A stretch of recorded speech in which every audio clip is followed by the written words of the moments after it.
Eh, Oke, kita lanjut dulu ya ke Gus Aan. Gus, wah Kiai nyentrik kita ini Gus Aan. Halo, halo, halo, halo Gus Aan, Mas, apa kabar? oke, Gus. Jadi terima kasih Gus. Aku Kita yang lanjut terima ke kasih. Gus Aan dulu Ya. ya untuk paparan yang ketiga. Silakan Gus. Ya, terima kasih. Ya, Selamat malam semuanya. Assalamualaikum warahmatullahi wabarakatuh. Yang saya hormati Mas Krisnanda, Mas Ganjar, Mas Wahid, Mas Kiat, C. Isabel, dan juga dulur-dulur semuanya. Saya nggak tahu harus ngomong apa, wis diborong kabeh karo Mas Ganjar karo Mas Wahid itu kan. Apa yang kurang gitu kan. Tapi betul sing diomong Mas Wahid tadi. Sorry, ngomong Surabayaan yo. Logatnya logat Surabayaan yo. Jadi benar seperti yang dikatakan Mas Wahid tadi bahwa panitia ini gak goblok ya pinter. Jadi ketika saya melihat bahwa yang dipasang itu tidak hanya saya dan Mas Ganjar, tetapi Direktur Pencegahan BNPT, otakku itu langsung rolling automatically. Oh wah, ini kaitannya nang gini, pinter iki, Mas Darwis iki pinter. Wani gitu kan. Tionghoa Tenglang harus berani karena jantungnya salah satu jantung Indonesia adalah teman-teman Tionghoa, menurutku seperti itu. Dan sebagai orang Jawa, saya ingin mengucapkan terima kasih apresiasi saya kepada teman-teman Tionghoa yang gelem nguri-nguri gitu kan. Jadi saya yang Jawa saja nggak terlalu Jawa nih begitu. Menurut saya ini menjadi hal yang sangat penting.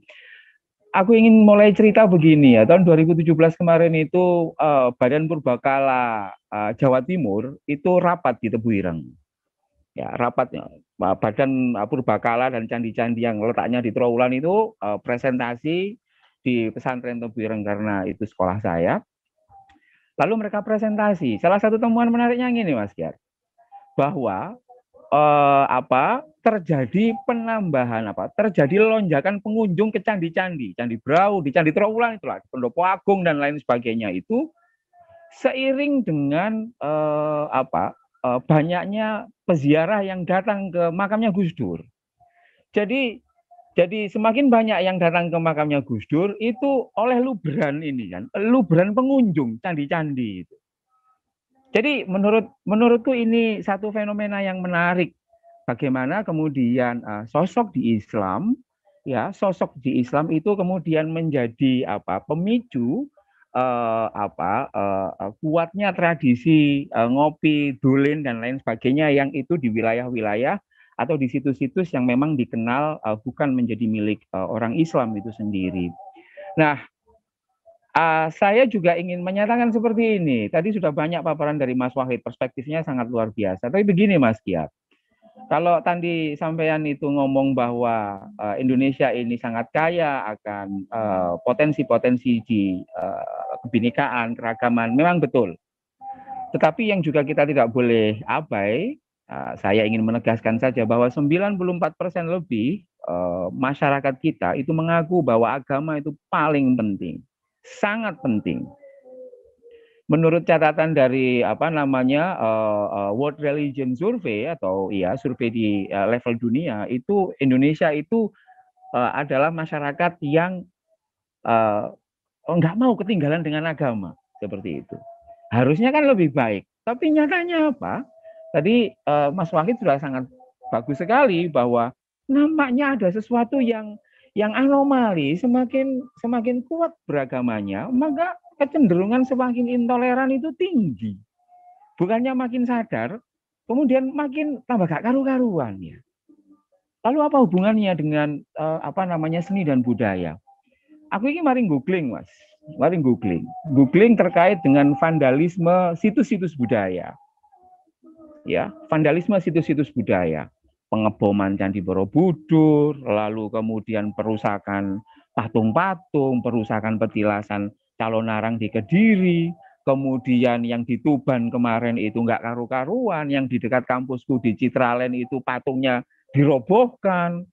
Yang terakhir kemudian itu ada salah satu ustadz yang ngomong kalau ke Borobudur itu haram, gitu kan. Tapi untungnya Gus Yassin, wakilnya Mas Ganjar, itu segera Tapi kan bayangkan kalau satu ustadz saja kita sudah bingung, apalagi kalau ada ribuan ustadz yang cara pandangnya seperti itu dan banyak, tinggal ngomongnya saja. Nah, ingin saya katakan begini, Mas Darwis, menurutku mengalami beberapa akan menghadapi beberapa tantangan terkait dengan bagaimana mempromosikan masyarakat yang sadar seni dan budaya dan pariwisata ini, terutama kita ketika berkaitan dengan kelompok Islam. Aku akan mengetengahkan tiga faksi, Mas Kiat. Ya, Islam terkait dengan soal seni budaya itu ada tiga faksi. Nggak peduli NU, nggak peduli Muhammadiyah, nggak peduli Matlaul Anwar, nggak peduli Nahdlatul Wathon. Tapi kira-kira nggak peduli HTI kami, nggak peduli seperti itu. Tapi kira-kira orang Islam terkait dengan soal kebudayaan, situs budaya pariwisata itu terbelah menjadi tiga kelompok. Pertama kelompok konservatif, kedua kelompok moderat, ketiga kelompok Islam progresif. Nah, masa depan Mas Darwis dan pariwisata di Indonesia itu tergantung. Kalau misalkan teman-teman ini bisa menggeret yang konservatif menjadi moderat, yang moderat menjadi progresif, itu masa depannya akan cerah. Nah, aku akan ngomong soal ciri-ciri ya. Pembagian tiga hal ini aku juga gunakan ketika berkaitan dengan Islam dan Pancasila.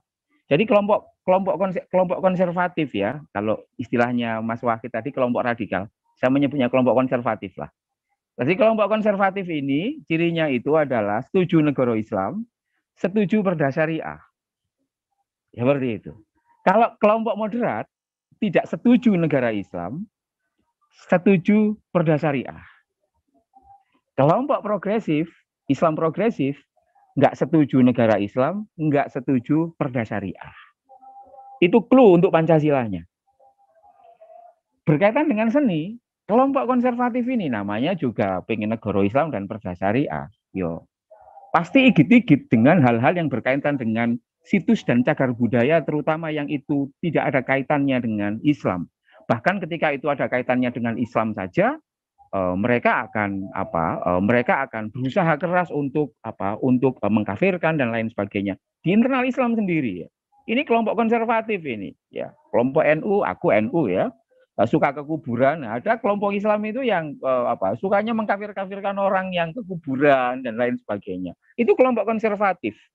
Cirinya dia pro negara Islam, pro perda syariah ya.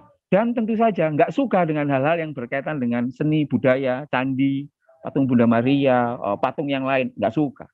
Termasuk yang kira-kira ya, yang kemarin ramai di Lubang Buaya itu mungkin seperti itu. Nah, kelompok yang kedua itu kelompok yang moderat. Kelompok yang moderat ini cenderung melakukan apa? Dia pro terhadap, dia senang dengan seni budaya, tetapi ada gairah untuk mengislamisasi. Ada gairah untuk menganeksasi. Paham ya Mas Kiat ya? Jadi nggak apa-apa ini, nggak apa-apa seni budaya ini. Mong yo, kudu diislamisasi. Kudu ditutup, kudu dibungkus, kudu di apa dan lain sebagainya. Jadi ada modifikasi. Boleh tampil kalau. Gitu kan. Boleh kayak gini kalau. Seperti itu. Nah, ini kelompok yang moderat itu tadi. Nah, kelompok yang progresif, ya contohnya kalau menurut saya kelompok yang progresif itu adalah kelompok yang terhadap seni budaya dari agama manapun, ia sebagai orang Islam akan terus mempromosikan itu, meskipun itu bukan bagian dari agamanya secara ritual. Ya, contoh konkretnya ya Mas Ganjar itulah. Ya, Mas Ganjar itu Islam progresif. Ya, kalau di dalam coro Alkitabnya itu salibnya abot. Ya, penderitaannya, perjuangannya berat. Bayangkan loh, ia mau mempromosikan Candi Borobudur sebagai situs yang katakanlah setara dengan Mekah. Dia Islam, haji kalau nggak salah, saya googling di Wikipedia. Tapi dia ikut mempromosikan itu. Ya, kira-kira ya satu liting dengan Gus Dur lah. Ya, Gus Dur kan cara pandangnya kan seperti itu. Jadi ia mempromosikan seni budaya itu dan tidak berniat untuk dalam tanda petik mengislamisasi seni budaya itu. Kan ada nih rame di medsos. Candi Borobudur itu peninggalannya Nabi Sulaiman, pandingannya ini. Jadi modelnya itu diislamisasi semuanya itu. Jadi diakui tapi diislamisasi. Begitu. Jadi itu antara moderat dan konservatif itu jadi satu. Nah, teman-teman sekalian, saya kasih tahu saja bahwa jumlah kelompok Islam yang konservatif dan moderat dengan ciri-ciri yang tadi aku sampaikan itu, kira-kira jumlahnya itu ya 80%. 80-an persen. Kelompok moderat ini, kalau Borobudur diserang dengan kelompok yang konservatif, ia tidak akan bersuara. Ia tidak akan bersuara. Yo gak melok nyerang Borobudur, yo gak melok mbelo Borobudur. Cirinya kelompok moderat seperti itu. Lihat saja kemarin ketika Borobudur diserang oleh salah satu ustadz. Kita cek saja apakah mana kiai-kiai yang berani atau tokoh-tokoh agama yang berani untuk melakukan head to head dengan ustadz yang mengharamkan datang ke Borobudur itu. Hampir sepi. Kecuali Gus Yasin, wakil bupatinya itu. Jadi saya tidak tahu kelompok moderat ini berkah atau musibah, tapi kalau tidak segera digeret untuk naik statusnya menjadi progresif, nah ini tugasnya Mas Darwis. Jangan hanya mikir cuan saja, bagaimana dan sebagainya, tapi mikir bagaimana edukasi. Ya, sebab masa depan seni budaya di Indonesia ini tergantung bangsa Indonesia, tapi juga mengamini apa yang dikatakan oleh Mas Wahid tadi, juga tergantung dari 87% warga negaranya yang KTP-nya Islam semuanya. 87%. Kalau Islamnya itu Islam yang konservatif, semakin lama semakin banyak, maka tugas Mas Darwis ini menjadi lebih berat seperti itu. Lalu untuk menutup ini bisa diskusi apa yang bisa dilakukan. Mas Maja, sesekali Dulino nanggene Pak Wapres. Pak Amin, Pak sapa jenenge Ma'ruf Amin, Yai Ma'ruf Amin. Nongkrong nang Kramat Raya, Mas. Mlebu rono, Mas. Jaen Yai Said Akil, Gus Yahya Stakuf. Itu jaen mlaku-mlaku nang ngene candi-candi, patung-patung. Enggak kemudian disyuting, itu implikasinya sangat besar. Begitu. Nah, ini tak kasih tahu sebagai orang yang juga bisa melihat peta, itu impact-nya akan sangat luar biasa. Untuk menggeser, untuk memperbanyak skup Islam yang progresif ini kepada terutama kelompok-kelompok Islam yang konservatif.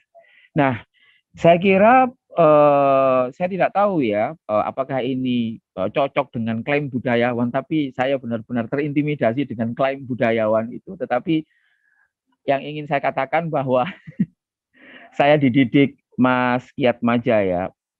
Aku ini di pesantren hampir 10 tahun, Mas. Jadi nggak enak ngomong kayak gini ya, tapi begini, masih banyak pesantren-pesantren yang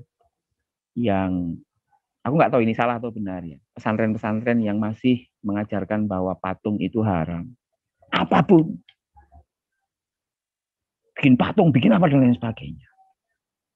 Nah, sepanjang 87% masyarakat Islam di Indonesia ini terus disuplai dengan doktrin seperti itu, Anda bisa bayangkan. Remuk. Makanya, sering-sering main ya ke teman-teman pesantren ya, ke RMI, ke Keramat Raya, ngobrol Mas Darwis. Bisa nggak ya, selain kitab-kitab yang mengajarkan tentang patung itu haram dan lain sebagainya, itu juga ada fatwa-fatwa yang cukup melegakan. Fatwa-fatwa yang Bhinneka Tunggal Ikaan itu menjadi lebih smooth landingnya. Sebab kalau kampanye kita soal Bhinneka Tunggal Ika itu terus digrogoti dengan doktrin-doktrin yang belum cukup pas, maka tugas kita akan menjadi lebih berat, dan itu juga membuat Mas Wahid akan semakin susah tidur sebagai elit di BNPT. Saya kira itu saja. Terima kasih. Assalamualaikum warahmatullahi wabarakatuh. Matur suwun, Mas. Yo, makasih Gus. Assalamualaikum warahmatullahi wabarakatuh. Ya teman-teman, terima kasih tadi paparannya luar biasa ya dari Pak Gu, Pak Ahmad, terus habis gitu untuk Pak Gus Aan. Jadi memberikan kita pencerahan pada pada malam hari ini. Nah, ini sebenarnya sejalan sama program yang kita jalankan nih Gus tentang membangun kebinekaan. Kan tadi sampai ini akan menjadi seri ya. Itu bagian dari bagian dari mempromosikan seni budaya lah, ceritanya seperti itu. Oke, teman-teman sekalian, mungkin kalau ada pertanyaan mohon izin Bapak-bapak narasumber, kalau ada pertanyaan teman-teman silakan bisa melalui chat atau bisa raise hand ya.